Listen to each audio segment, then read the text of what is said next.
Dr. Ed Altman, the Max L. Heine Professor of Finance, Emeritus at the Stern School of Business at NYU. It is so great to welcome you on the show and great to see you, Professor Altman. Thank you so much for joining me today.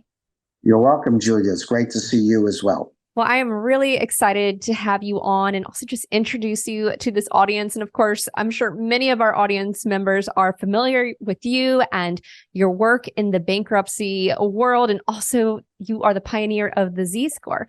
Usually where I start in this show is the big picture. And when I think of you, that big picture is the credit cycle, understanding where we are in the credit cycle. I know you've been studying the credit cycle for many, many decades. So I would love to just kind of understand, where are we in the credit cycle these days and what does it indicate? Yes, Julia, quite correct. I have been studying it for probably more than 5 decades, believe it or not, although it's much more focused today and more important today, because I think we're at the crossroads. I think it's important to explain, to start with, the kind of spectrum of credit cycle that we talk about. From the benign situation, that's where money is easy, interest rates are low, defaults are low, recoveries, if there are defaults, are high. And generally, investors have a very optimistic look at credit markets. Then, if you proceed further in the spectrum, you might start seeing increases in risk, particularly default risk, higher required rates of return, and other indicators that we'll talk about. And so we go from maybe a benign situation to an average year, however, increasing risk along the way. And then you have the stress cycles.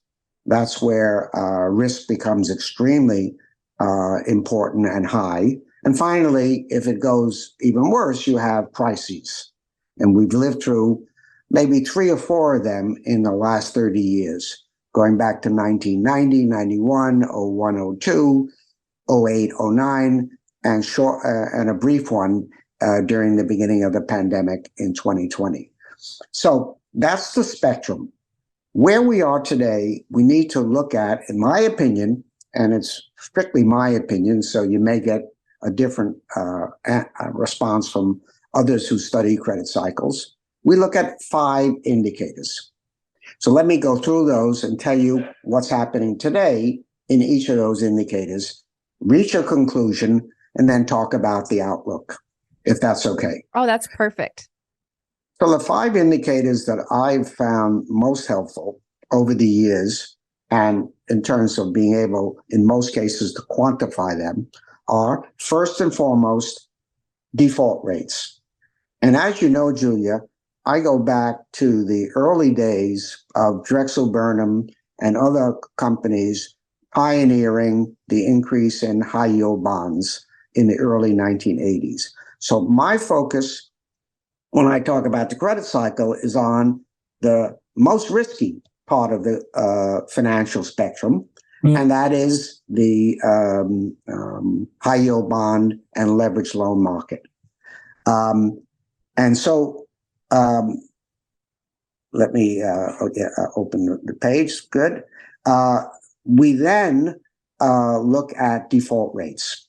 Now, the second one is recovery rates if there are defaults.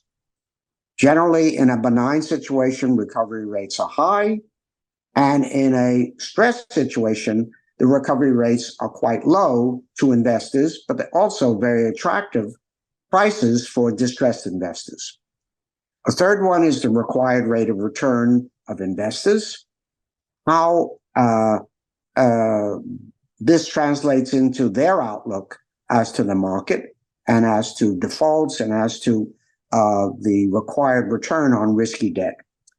So that's the third one. The fourth is something called a distress ratio, and I'll define that more carefully for you when we get to the actual numbers.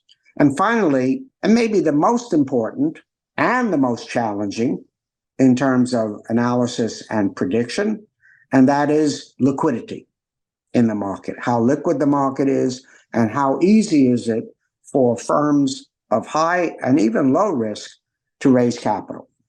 So those are the 5 indicators. So let's go through them and tell them where each one is today. First, default rates. And I'm talking about, again, default rates in the high yield bond market, either through bankruptcies, missed interest payments, or what's called distressed exchanges, which is where the creditors agree to an exchange, but they end up losing money compared to what they had been promised to start with. And default rates average over the last 40 or 50 years in the high yield market around 3.3% per year in that market. And so a benign situation is where the default rate is much lower than the historic average, maybe below 2% or even below 1%. An average year is where it's between 3 and 3.5%. And a stressed year is 6, 7, and then distressed crisis would be around a 10% or more default rate. Today, year to date, through the first half of this year, the default rate is 1.6%. Now, if you extrapolate that for the rest of the year, you come up with a little over 3%, and that's an average year. Mm-hmm. But keep in mind that we were in a benign situation with very low default rates for most of the last decade, just prior to COVID. It accelerated during COVID in 2020, but then dropped to extremely low levels due to government intervention, Fed policy, and an improving economy. It dropped to less than 1% in 2021, about 1.3% in 2022. This year, I'm expecting an average default rate. Although I must tell you, Julia, all of the other rating agencies, with possible exception of KBRA, which is an up-and-coming rating agency, but the big 3 are all expecting default rates between 4 and 5.5%. And that's a huge increase over what it was last year and the year before. Mm-hmm. I'm not that negative this year. Where I become negative is 2024 and 2025. And that had a lot to do with the trend, but also the possible recession. And we'll talk about catalysts as well. The second variable is recoveries. If there are defaults, what can an investor who owned the bonds expect to be able to sell them for? Or what it costs a distressed investor to purchase the defaulted bond or bank loan. Historically, around 45 cents on the dollar for corporate bonds. Of course, it's higher for more secured bonds and lower for junior bonds. And it varies, of course, by industry and by size of the firm, etc. This year, through June of this year, the recovery rate, believe it or not, has dropped to under 20 cents on the dollar. Remember, historically, it's more than 40 cents on the dollar. Something's going on that's talking about the quality of assets of these distressed companies and also the supply and demand for distressed debt in general, economic factors. When you have a lot of defaults and a lot of defaults that are being expected as well as arriving at the market, and you have a pretty stable demand, then the supply and demand will dictate lower prices. And that's exactly what's happening today. So that to me is one of the indicators that the cycle is going to get worse rather than better. Third, required rates of return by investors. Here is a conundrum for me. The conundrum is as follows. Usually, if investors expect higher default rates, you would expect them to require higher than average required rates of return on risky debt.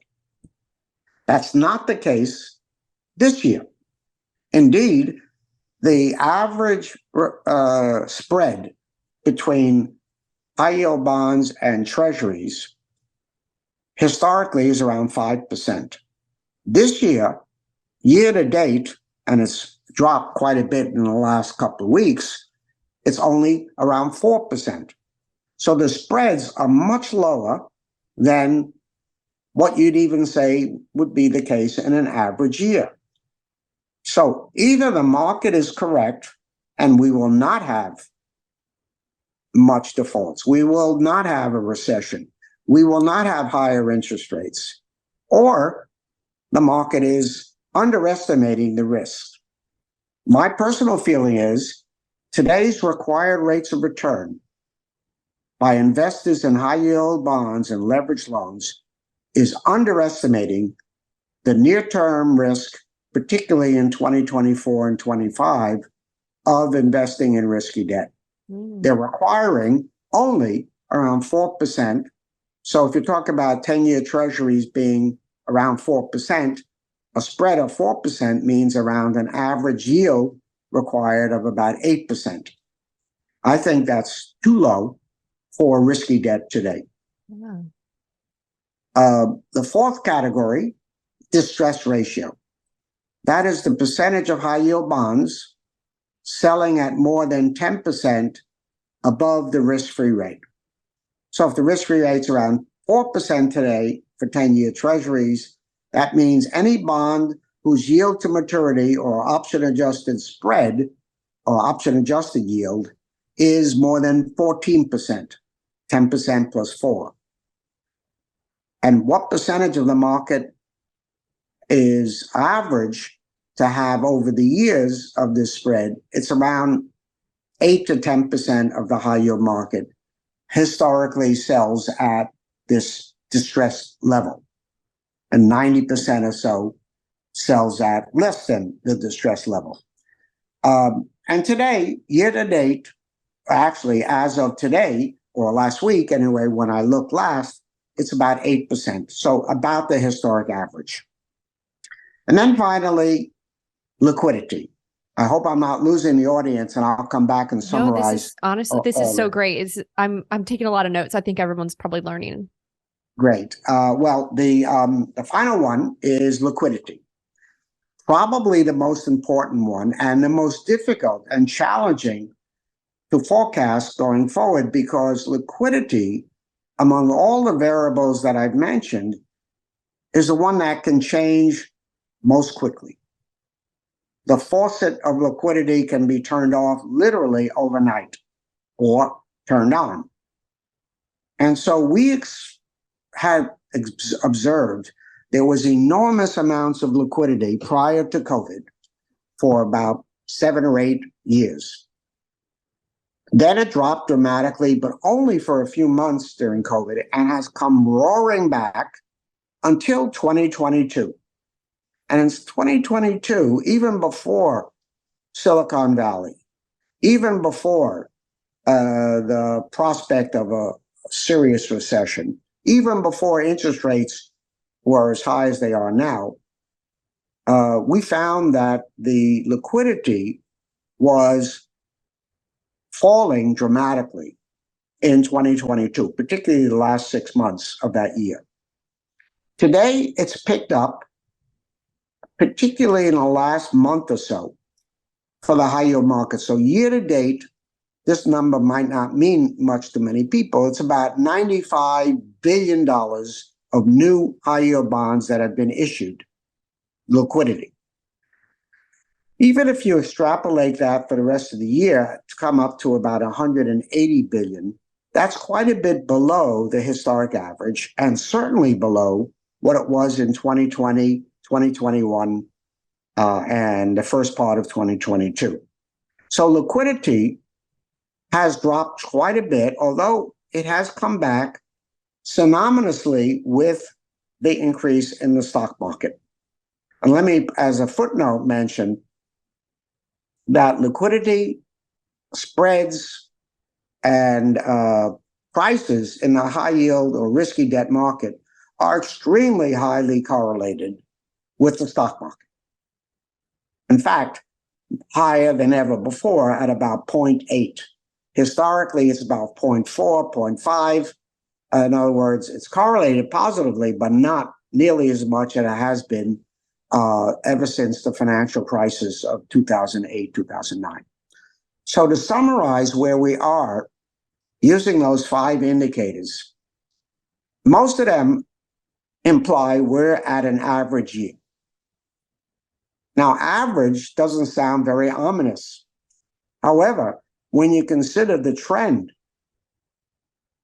and one other factor, which I don't have a graph, which I to explain it more easily, but I'll try to explain it. But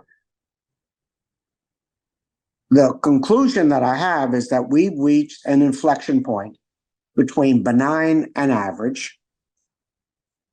But this year, 2023, is a year when very little high yield bonds are maturing, coming due. So if there's defaults this year, and there are, we're at 1.6% of the market. That's higher than all of last year by quite a bit. And it's only half a year. But it's, if you extrapolate, it's average. But it's much higher than it's been in 2021 and 2022, when default rates are extremely low. Now, the one graph that I would have liked to have shown your audience, but I think I can explain it, has to do with the relationship between default rates and economic recessions. I can always post-production put that chart in if you're referring to the one from your report on where we are in the credit cycle. Yeah. Yes. We'll put that chart in so you can speak to it, and I'll just great. post-production. Thanks, Julia. That would be great. That chart shows over time in the last 4 recessions, 1991, 01, 02, 08, 09, not as much in 2020, but that was a very short-lived financial turnaround situation when COVID first became clear. But in all the other cases, and some economists might raise their eyebrows and be surprised of what my conclusion is here, but I'm pretty confident about it, is that in every case, when we had a significant rise in credit risk and the cycle went from average to stressed and even crises in some of those years, we observed that the default rate starts rising 1 to 3 years prior to an economic recession, usually at a time when debt has been increased the most. In other words, you have a lot of debt, which, by the way, has increased dramatically in the high yield market since COVID started. Record years in 2020 and 2021, not so record in 2022. And so you have a big increase in debt. You have an increase in default rates from below average to average. And then we find if the next year is coincident with a recession, we find a big spike in default rates, lower recoveries, higher spreads, higher distress ratios, and a big drop in liquidity. And that is very likely to be the case, in my opinion, in 2024 and possibly 2025, if we have a hard landing recession. Even if it's a soft landing, I expect default rates and required rates of return and recoveries to be much more stressed than they are today. Mm-hmm. The only thing that I think can moderate the problem is, of course, if the Fed starts reducing interest rates to fight that recession, that could lower the stress. And if there are no other catalysts that add to the problems. In other words, and this is something I know you're very sensitive to as well, the concept of catalysts and its impact on credit cycles. And the last thing I'll mention on the credit cycle is when we talk about catalysts like COVID, or like the mortgage crisis back in 08 and 09, or the dot-com bubble bursting, or many other things over the years. These are usually events that nobody expected, or very few people expected.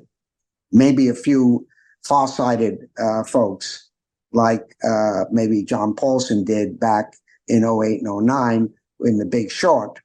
But I mean, who expected COVID at the end of 2019? Well, my position in 2019 was, hey, we're living in a very inflated situation. Credit was much too easy, I felt, and debt was exploding globally. But I didn't know what could be the catalyst to change things. And that's the case going forward, 2024 and 2025. But one thing I'm clear about, Julia, is that the trends are pointing to a higher default rate, regardless of if we get a big catalyst like Silicon Valley, for example. Yeah. But if we do, coincident with perhaps a hard landing recession and this increase in debt that we've had several years, we could be into another credit crisis. Not something that we won't recover from, but keep in mind, those crises tends to recur in the United States more frequently than we'd probably like. Yeah. Well, one thing I do want to point out for the folks who are watching and listening is that you warned in mid-2007 of a, quote, great credit bubble at the time. You warned about that there was going to be trouble in the market and a meltdown in corporate defaults. And that's why, so this is what's so interesting to me is when you kind of understand the credit cycle, just give you a better kind of understanding of like these risks that are out there. Or I just kind of want to help us understand like why it's so important to pay attention to, because it sounds like there's some real warning signs when you look at these various indicators. Yeah, I believe in fundamentals, as you know. And back in 2007, I remember giving a speech, Julia, in Montreal to a very large, second largest French bank globally, the North American division. And I painted that picture that you just mentioned about the coming potential problem. I was unfamiliar, really, with the mortgage market. So I was basing it on credit fundamentals of companies. But and I felt that, the amount that was being paid for leveraged buyouts reached an all-time high back then. The debt to EBITDA ratio of companies in general, but also highly leveraged transactions were at an all-time high, both here and in Europe. Spreads were much too low. So I told the CEO and his group that I expected potentially a crisis in the next year or two. Well, I was right, but I didn't know the catalyst. And I just was doing it on fundamentals. And I think a lot of that is the case today, because globally, and this is part of my other presentation when I talk about the leverage cycle, we've had a tremendous amount of leverage to the global financial system. And with higher interest rates, it becomes so much more important to understand that than when interest rates are low and people say, who cares? But then we have this debt limit problem in the United States, and that's symptomatic of the amount of debt that we have, $32 trillion already. And did you know that every day in the United States, the government pays $2 billion per day, where just a year or so ago, it was $1 billion per day. And that's a function of the increase in debt and, of course, higher interest rates. So, there are many of the same factors. I don't think it's as severe in 2023 as it was in 2024. In 2007. But I do believe there are some of the same factors that there were back then.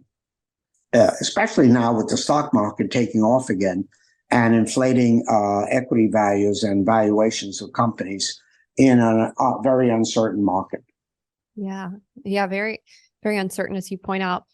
You may have addressed it already, but when we were going through the various indicators, and it's kind of more of a curiosity to me, why has the default rate been so low? Is it the government intervention that we've seen? What is it?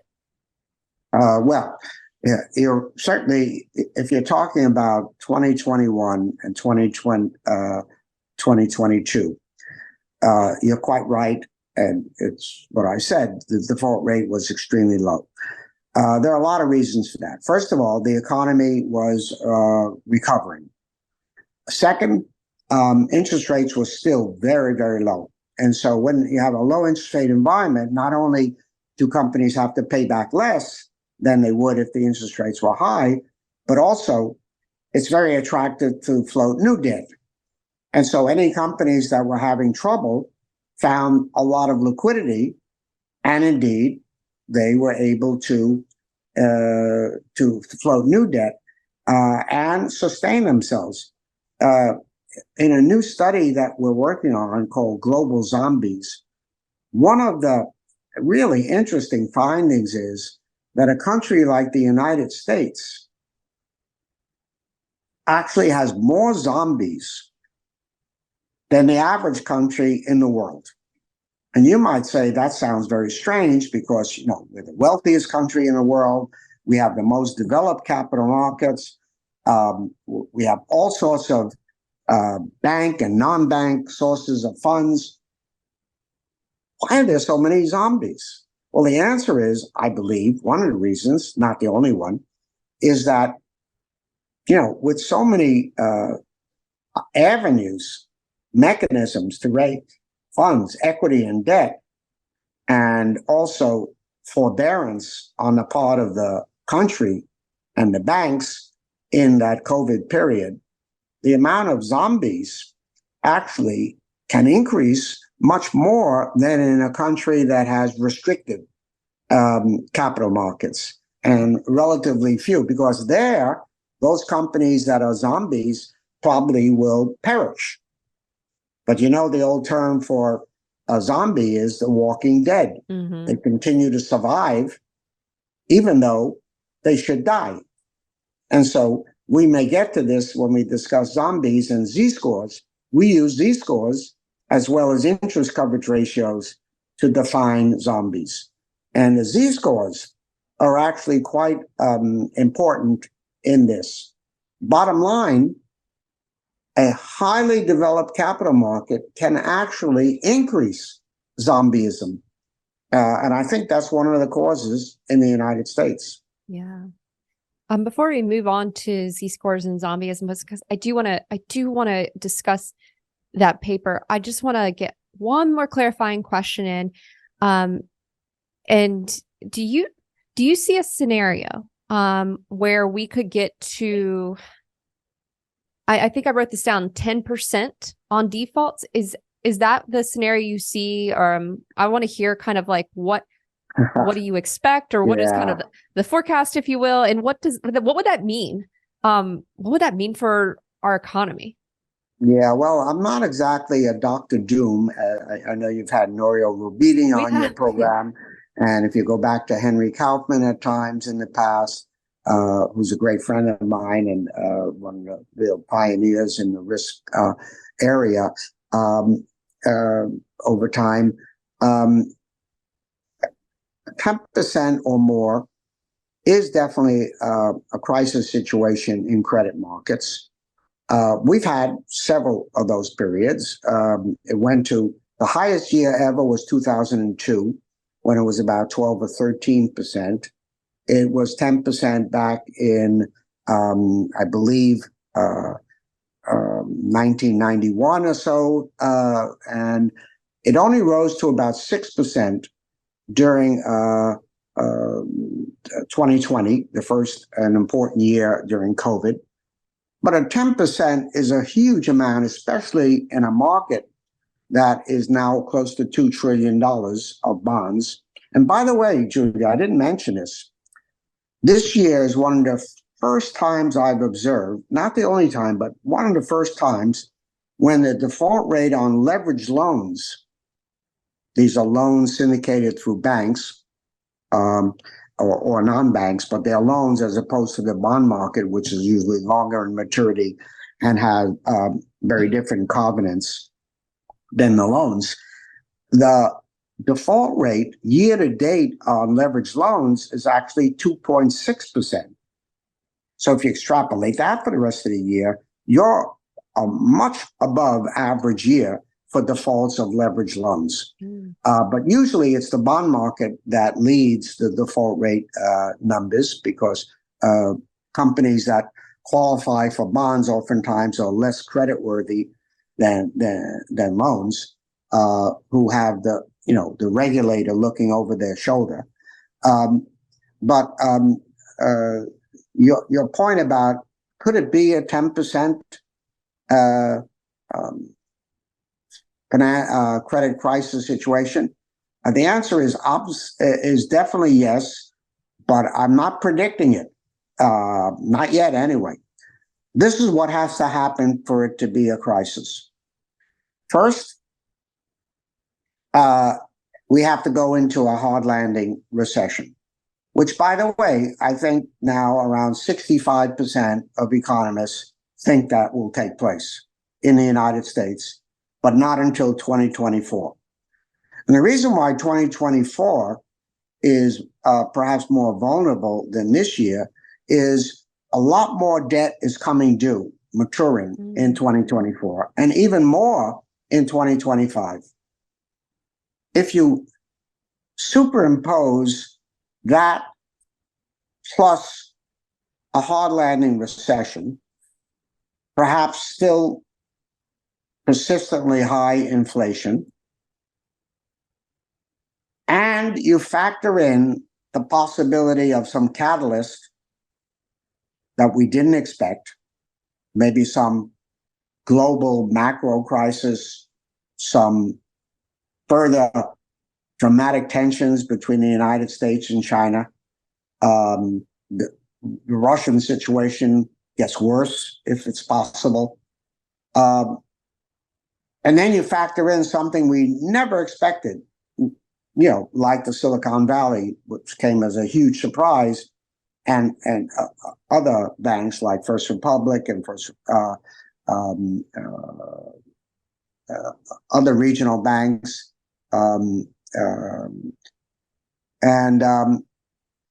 If you factor in something like that on top of a recession, on top of a rising default rate and higher debt, very likely you're going to have a 10% plus year, which happens. We have to be prepared for it to happen, because it's happened before, and I'm sure it's going to happen again. Probably in my lifetime, but maybe not. But certainly it's going to happen again, because that's part of the spectrum of credit cycles. That's what we observe. And it's not something to say is not likely to happen again. I want to hear about zombies and the Z-score. You wrote a big paper on global zombies, so maybe it would be helpful. Maybe we should level set for the audience. We can define some of the terms like zombieism, what is a zombie company, and also we should talk about the Z-score that you pioneered, well over 50 years at this point on the Z-score. Yeah, it's maybe ancient history, but for some reason that model persists. It's still probably the most popular one that's being used out there. If you go on Bloomberg or other software packages or whatever, you'll find it pretty easily to find. And I think one of the three main reasons it's still around, that is multi-factor financial ratio, including market value of equity type variables, is because it's relatively simple. 5 variables, 5 sets of weightings, all summed up to get a Z-score on a company. It's easy to calculate. As I said, it's very accurate still, probably 80 to 90% accurate, predicting bankruptcy within 2 years. and it's free, so you don't have to pay anything for it. So the Z-score is one of the two factors that we look at. By the way, you must have both present in a company to define a zombie firm. The other factor, by the way, and the Z-score for a company must be below 0 for at least 3 years. So not only a 1-year phenomena, but it must be a persistent phenomena. And also the ability of the firm's earnings, or I like better cash flow, to cover their interest payments. You must have both factors. Interest coverage ratio is the more traditional definition of a zombie firm, and I'll define zombie firms in a moment. But we find that that's much too liberal. In the United States, probably close to 20%, believe it or not, listed companies have a interest coverage ratio less than 1. In other words, their cash flows can't cover their interest payments in a year or even a 3-year period. So we superimpose on that traditional definition Z-score. Now, the reason why we've chosen Z-score is this is a tried and tested model for predicting bankruptcy. And what we're saying is that a company that qualifies as a likely bankrupt using Z-score, but doesn't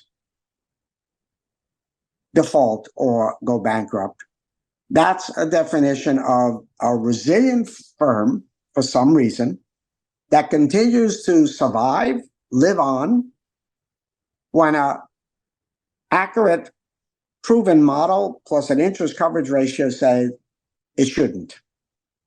If you want a definition of a zombie, probably the most simple definition is insolvent company for several years that continues to survive and doesn't default. They either get support from banks, governments, equity investors, or for some reason or other, the market refuses to let them die. So they become zombies. Eventually, many of these zombies do default. Many of these zombies are purchased by other companies at very low prices or recover.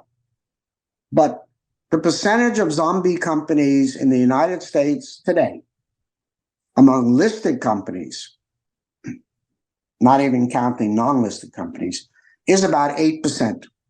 Mm-hmm. So about 8% of US listed companies qualify by this dual filter approach, interest coverage and Z-score less than 0. For your readers who are familiar, or your listeners who are familiar with Z-score, forget about the ancient cutoff score that I used back in 1967, 68, when we published first the Z-score model. That was 1.8. Many times people still refer to that. And in fact, many of the software packages say a firm less than 1.8 Z-score is likely to default. That's no longer the case today. Things have changed dramatically. And now the cutoff score is much more appropriately set at 0. Any firm with a negative Z-score for 3 years in a row qualifies as a zombie if it's accompanied by interest coverage less than 1, which it usually is. So hence So the that's our definition. filter. That's the 8%. And what our study does, and by the way, we're still revising the study. It's under review now at a major finance academic journal, and they're asking us to do a lot more to justify our approach. And we measure Z-scores for the 20 largest countries in the world over the last 30 years. And one of our conclusions is that zombieism globally has increased from 1.5% to about 7% since 1990.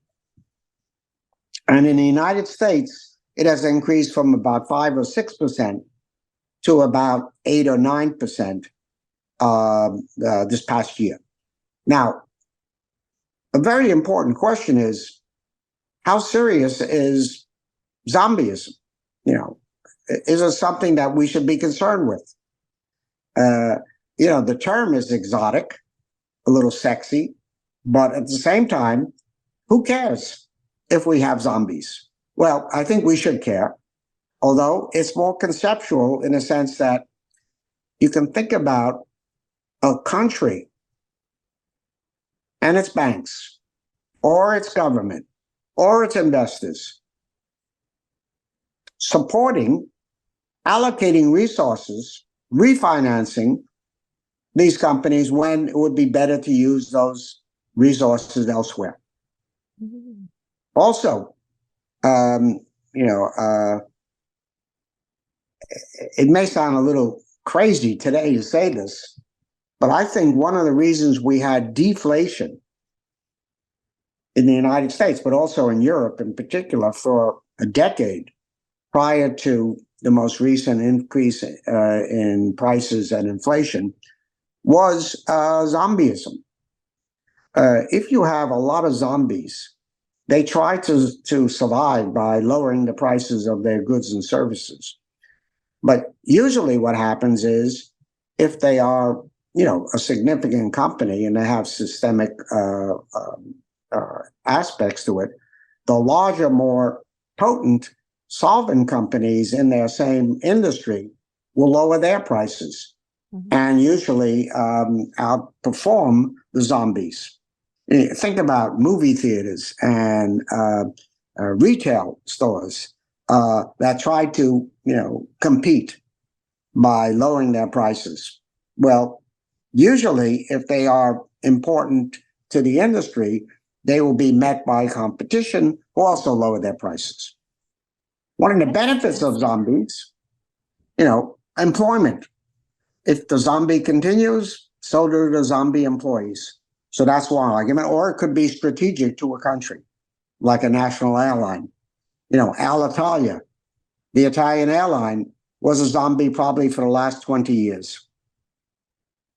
They were supported, actually, believe it or not too many people know this, by a consortium of private equity firms about 6 or 7 years ago, and it didn't work. So finally now, the old Alitalia has disappeared, but they're still there in another form called the Italian Transportation Company. But it's a much more diminished, smaller, less important entity than it was in the past. And there are a bunch of other examples of that.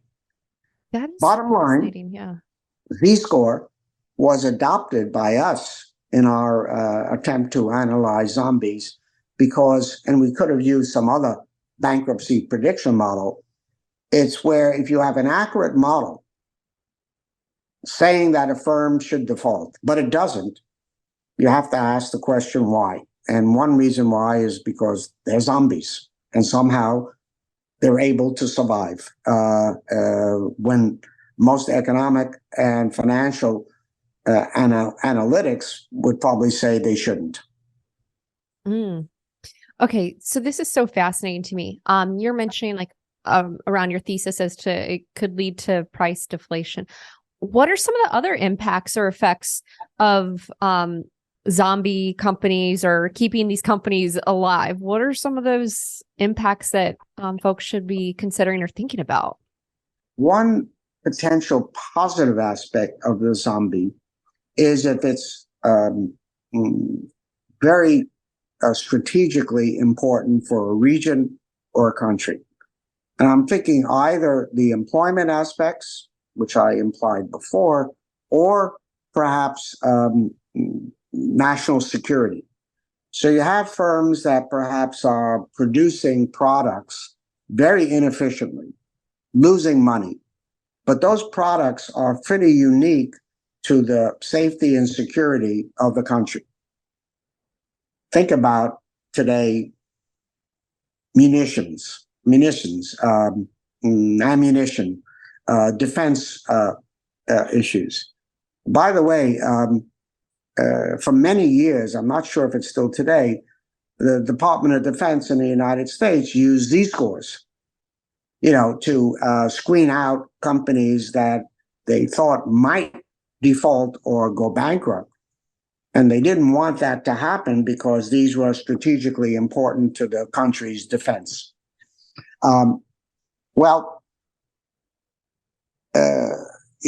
This actually goes back to the Japanese zombie experience in the 1990s.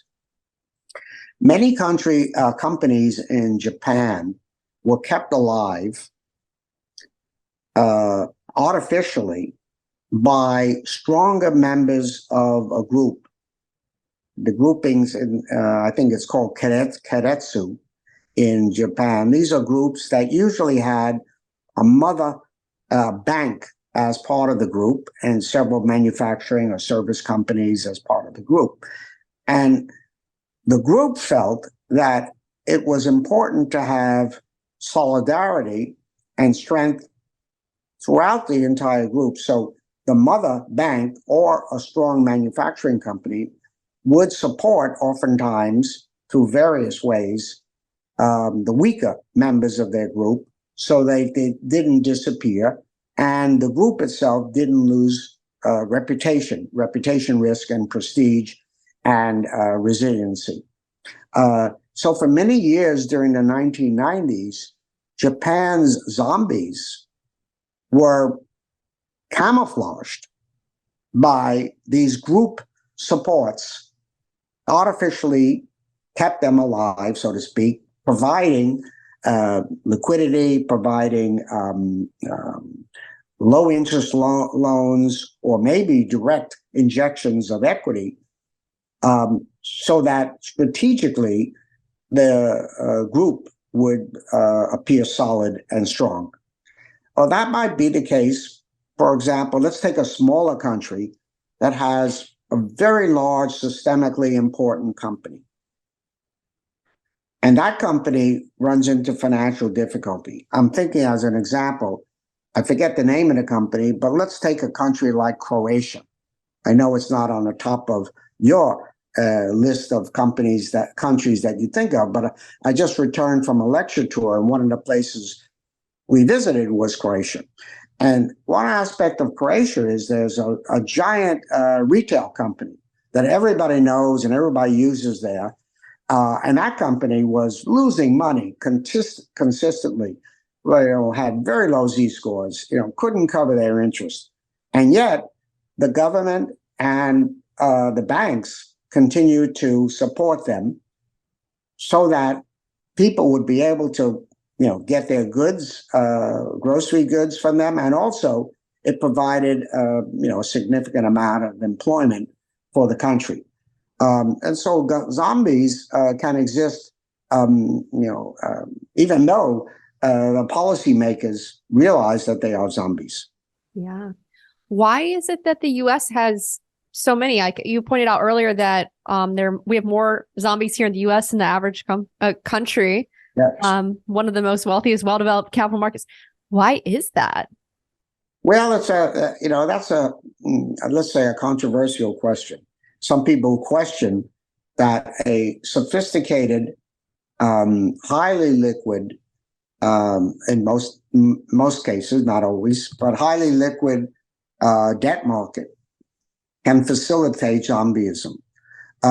You would think that investors, creditors in particular, it's an arm's length transaction. They're not going to supply capital to companies if they think that they are going to fail.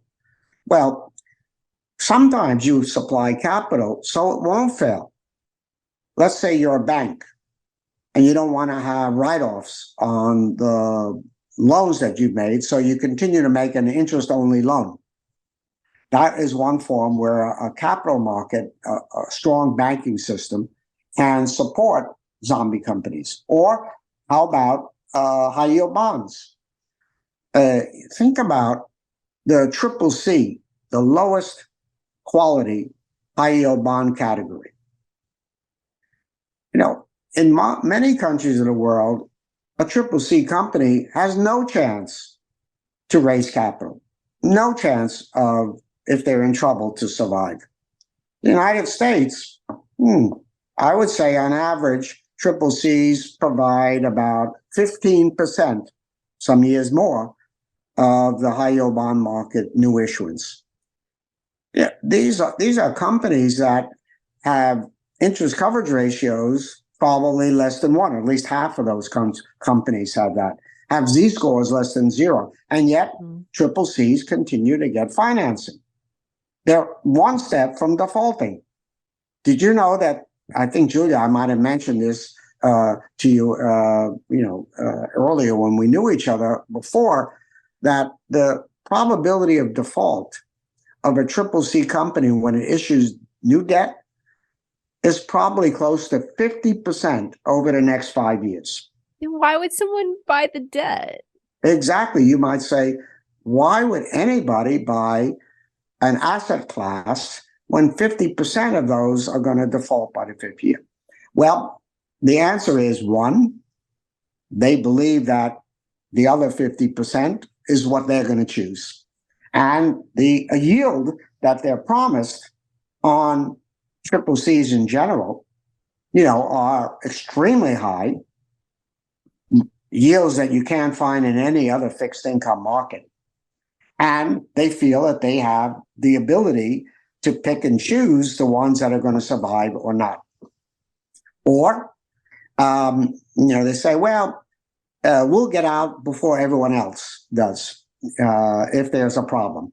So we're savvy, we know the market. So let's invest in a triple C. Let's get 15% option adjusted yield, maybe a spread of more than 10% over.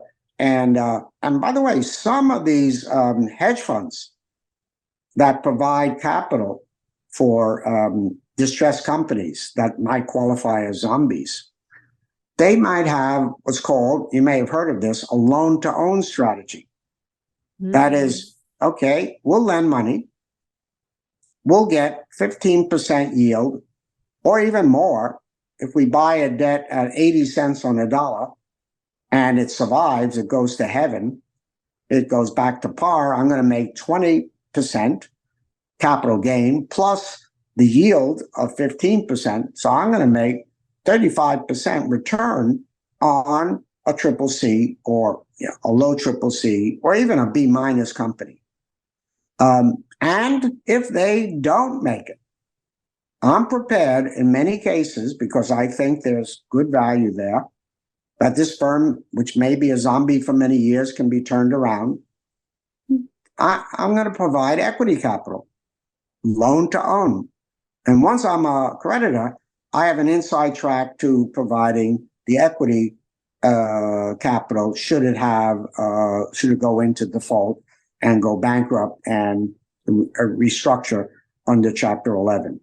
So yeah, I think that's one of the reasons why the United States has more zombies. We're very forgiving, or we have a lot of more risk takers who are saying, yeah, it's a high risk, but I'm willing to take that risk on a portfolio basis and reap the high yields that they provide. Yeah, that's fascinating too. Okay, you mentioned bankruptcy too, and this is a question I've been wanting to ask you because it seems like sometimes people view bankruptcy as something that's controversial. I don't know, maybe that's just kind of my naive way of like how I think people might view it. I'd love to hear your thoughts on bankruptcy, the benefits, also versus bailouts. I just want to kind of hear your thoughts on the debate, because it sometimes seems like people have this negative connotation of bankruptcy that's probably misguided. Well, actually, Julia, you probably remember, because we've discussed this before, that I was asked to testify before the House Finance Committee back in 2008. That's right. December 5th, I remember it vividly, as to whether or not the Congress and the U.S. government should bail out General Motors and Chrysler. And they put together a panel to give their opinion on this, as well as listening to the CEOs of Ford, General Motors, Chrysler, and the head of the union as to whether or not they should be bailed out or not. They were asking for a bailout for Chrysler and General Motors. I was the only one on the panel that said no, they should not be bailed out, but that they should go bankrupt because there are tremendous benefits in bankruptcy. And I'm talking not about liquidation, I'm talking about bankruptcy reorganization, so-called Chapter 11 reorganization, which gives a life to insolvent companies who restructure their capital structure as well as their assets and become much more efficient and hopefully going concerns. So when I presented this argument to the House Finance Committee, which at that time was chaired by Barney Frank, you may remember Dodd-Frank. Well, the Frank from Dodd-Frank was the chairman of the House Finance Committee. And I provided what I thought was evidence. First of all, the Z-score was deep into the bankruptcy zone. Secondly, I felt that the most important benefit of bankruptcy, which is not available when you're not bankrupt, is something called debtor in possession financing, which means that a new creditor, or it could be the old creditor, provides new debt capital when the firm has gone bankrupt. And only when it has gone bankrupt do they get a super priority status over all existing non-secured debt of that company. And it's an extremely profitable lending operation for banks. And at that time, probably the leading company was General Electric's financial subsidiary, General Electric Credit. And General Motors had one as well, and others. And so the ability for a firm to get this debtor in possession financing to provide liquidity when they're restructuring, I felt was absolutely critical to General Motors and much better than a bailout. Well, I can tell you, Julia, I wasn't very popular at that time. I wasn't exactly booed, but most of the Congress had a misconception about bankruptcy. They thought bankruptcy meant essentially liquidation, selling all the assets, firing all the people, and they would lose jobs. And these congressmen didn't want to be identified with the B word, the bankruptcy word. So what happened? Congress, well, let's take Congress separately. The House voted for the bailout. The Senate voted against the bailout for conservative reasons and, the idea of the U.S. government supporting a private company by bailing it out, even if it is a big icon like General Motors, did not make sense. And the last thing that George Bush did, or one of the last things, he said, I'm going to bail out GM and Chrysler, and now it's Obama's problem. And it was. But Obama did a great job in terms of forming a commission to look into the restructuring of the industry, force the management of the company to change or to make restructurings. Unfortunately, it didn't work.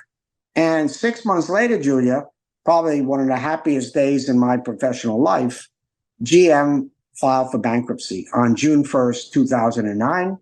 I was so happy because I felt strongly the only way GM could survive was to go bankrupt. That might sound ironic to a lot of people. To survive, you got to go bankrupt. And by the way, it's not just GM. Every major airline, with the exception of Southwest in the United States, has gone bankrupt at least once. Yeah. Well, except for the new guys, maybe like JetBlue. But the old, whether it was TWA for many years before they were merged, United Airlines went twice, Continental went under, then became part of United. American Airlines went back. They all went bankrupt. And the reason why they're relatively healthy today, I believe, is they went bankrupt, restructured their employment contracts, got rid of a lot of debt, cut costs here and there. They're a pretty profitable industry right now. I think GM, which is much better shape than it was back, before in 2008. I'm not sure GM would be here today if it didn't go bankrupt. So bankruptcy, yeah, you're right. And bailout, sometimes not only are they misunderstood, the stigma of bankruptcy sometimes is very strong, understandable with some people, but basically they were just ignorant of the benefits of bankruptcy, and there are many, many others. Canceling contracts, dealing with leases, changing relationships with the unions, a stay on paying of interest. There are tremendous benefits in bankruptcy. It's why our system is copied now by most of the world. And that's what I wanted to bring up with you. And that's why, Professor, it's so great to have you, because you can help address the stigma around bankruptcy and help us better understand the benefits, as you point out, in that GM, it's a much stronger company, and maybe it wouldn't exist if it didn't go through bankruptcy, as you pointed out. And one of the things I wanted to bring up about bankruptcy, because as we talk about zombies globally, I want to hear from you. In your research, did you find that countries that had better bankruptcy protections or bankruptcy reforms, they have fewer zombies? I guess maybe with the exception of the US, but what did you find in your research around that? Yeah, thank you for asking that. We looked at about a half a dozen different factors that impact zombieism by country. And yes, we found that countries with a either reform in their bankruptcy system to make it easier and more productive to restructure rather than to liquidate. But liquidation is always an option in bankruptcy. We found that reforms and updates in the bankruptcy code of countries definitely reduce zombies. And there's very good reason for that. Either the restructuring works and a company becomes more profitable, healthier, and is no longer qualified as a zombie, or it doesn't work and they liquidate. And if you liquidate, you're no longer a zombie. So you're not part of the zombie ratio, if you will. But yes, we did find that. We also find that creditor rights, the stronger creditor rights countries have fewer zombies for the same reason. For more liquidations in that case. So it's not always the best thing to have, some of these variables going for it, because you have, and you end up with less zombies, because it may be that these companies, if they had a better bankruptcy code, would have restructured these companies and they survived. Incidentally, one last thing about zombies. We calculated that maybe 15 to 20% of zombies recover and no longer are zombies, maybe on their own, but it takes a long time. About 30% get purchased by other companies, usually at very low prices. About another 20% go bankrupt within 3 years after becoming a zombie, 3 or 4 years. And then there are a lot of firms, sometimes we have trouble finding out what happened to them. But that takes care of most of the companies as to what happens. So, zombies come and go. One last thing about zombies, and I might ask your audience to, do you think zombies went up or down during COVID?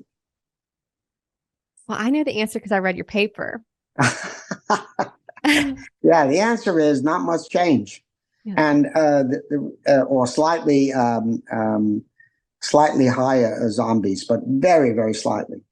Now, that might sound strange to you, or some people at first, because you think of what happened in COVID and the pandemic is that we went into a serious recession. And that recession lasted a fair amount of time, even though they changed the definition of recession to non-recession very quickly. But GDP, suffered for a longer period of time into 2021, and then started turning around. Companies, obviously, particularly in the entertainment industry or travel industry or many other services, dropped dramatically. So you would think more zombies.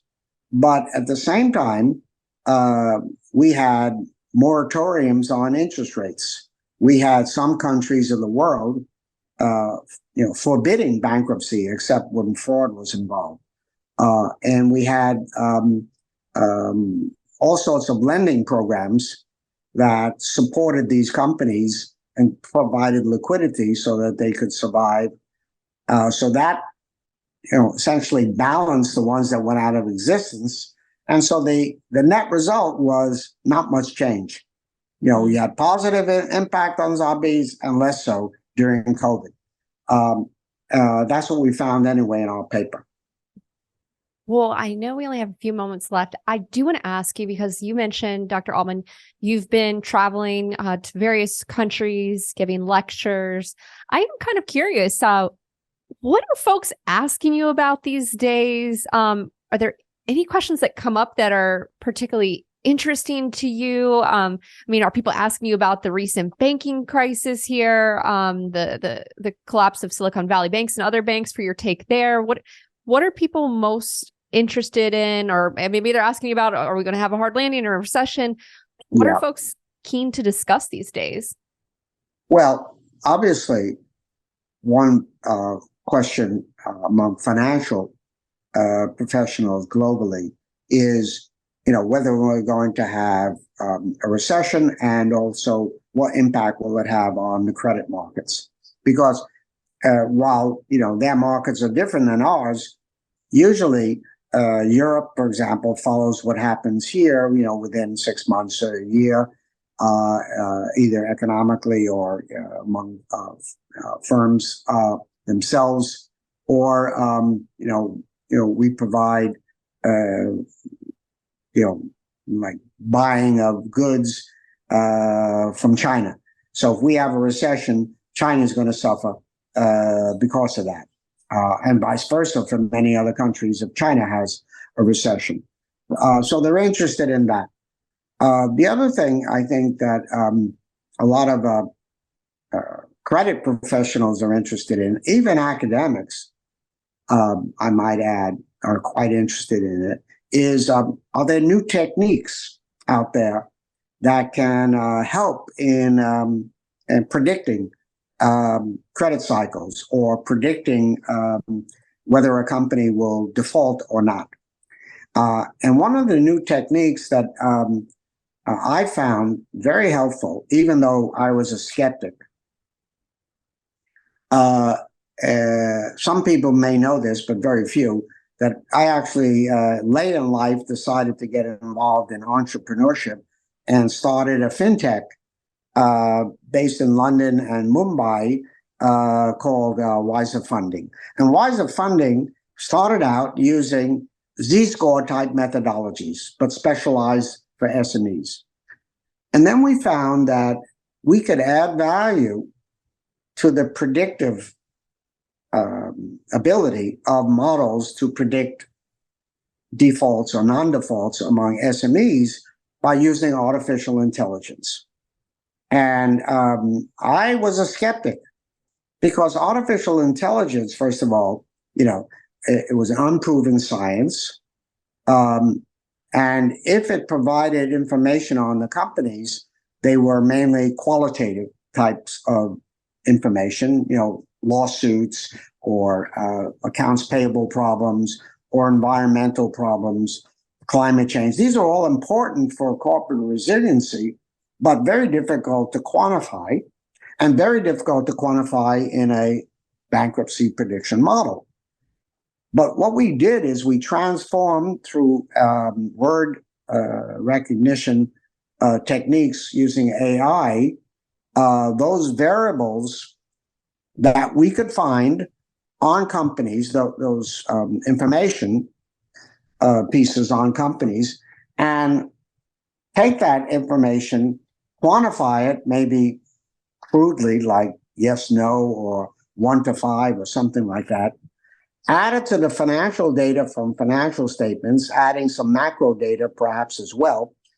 And it really enhanced the accuracy of our models. So, a lot of people are asking about, well, what about using machine learning or other types of pattern recognition techniques? Well, these things have been around a long time. They just haven't been identified and utilized efficiently for predictive purposes. But now they're getting to be used much more, as everyone knows. I think combining with traditional techniques is a very powerful way of predicting financial health of companies. So people are asking me, because I've had experience now with, the traditional and non-traditional, what do I really think about it? And when I mentioned Croatia, well, in Croatia, we built a model called Omega Score. It's an academic model, but that involves looking at firm employment history. How many people get fired? What's the longevity of management, turnover, et cetera, as important variables in predicting health of companies. And that was all done through machine learning. So, yeah, I think those are questions.